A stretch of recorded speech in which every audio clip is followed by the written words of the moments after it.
නත්තල යනු දෙවි සමිධානන්ගේ සැලසුම සම්පූර්ණයට පත් වූ දිනයයි. ලෝකාරම්භයේදී ආදිමව්පියන්ගේ බිදී ගිය දෙව් මිනිස් සම්බන්ධතාවය නැවත ගොඩ නැගීමට අවශ්‍ය වූ නමුත් දෙවියන් වහන්සේ මනුෂ්‍යයෙකු ලෙස මාංශගත වන බව පුරාණේ දිවසිවරුන්ට පොරොන්දු වූහ. වර්ෂ ගණනාවක් ගෙවී ගියද ඒ අනාගතයේ පැමිණෙන සාම කුමාරයාගේ පැමිණීම පේන තෙක් මානෙකවත් නොවීය. මනුෂ්‍ය මනසට අනුව මෙසියස්වරයාගේ පැමිණීම රජදරුවෙක් හෝ දේවමාලිගාවේ කොතමුදුනේ සිට පැමිණෙන කෙනෙකු වූහ. නමුත් දෙවිදුන්ගේ සැලැස්ම මනුෂ්‍යයාගේ සැලැස්ම ඉක්මවා යයි. උන්වහන්සේගේ පැමිණීමට ආදිකාලයේ සිටම විවිධ පුද්ගලයන් සූදානම් කරමින් ඒ උපතට සූදානම් කළ සේක. ඒ අතර මරියා නම් තරුණියදු වූවාය. ජන්ම පාපෙන් තොරව උපත ලැබූ ඇය දේවපුත්‍රයා අනාගතයේ තම කුසේ පිළිසඳ ගනීවි යැයි කිසිදා නොසිතුවාය.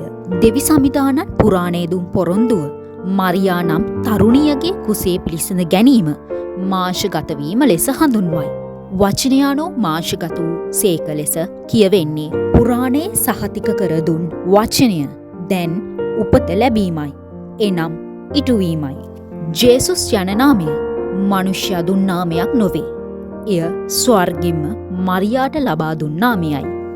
උන්වහන්සේ කිසිදු මනුෂ්‍යයෙකු උපත නොලැබූ ලෙස උපත ලැබීමට සැලසුම් කළ සේක. ගවෝරුව ගඳ ගහන අපිරිසිදු සතුන් ගැවසෙන ස්ථානයයි. එවන් උපතක් ලද මනුෂ්‍යයෙකු ලෝකේ නැත. නමුත් ලෝකේ ශ්‍රේෂ්ඨයානෝ එවන් තැනක උපත ලැබුවේ උන්වහන්සේ දේවත්වය අතහැර මනුෂ්‍යත්වය වැළඳ ගැනීම නිසයි. එනම් නිහතමානීත්වය වැළඳ ගැනීමයි. ඇත්තෙන්ම නත්තල යනු සමිධානන් සදාකාලිකව අප අතර ජීවත්වීමට පැමිණීමයි. උන්වහන්සේගේ ජීවිතය තුළ උන්වහන්සේ මනුෂ්‍යයාට ලබා දුන් ආදරය සදාකාලිකයි. නත්තල දෙවිදුන්ගේ ආදරයේ උපතයි. උන්වහන්සේ සදාකාලිකවම ඔබෙත් මගෙත් හදවතේ ලැගුම්ගෙන ඇත.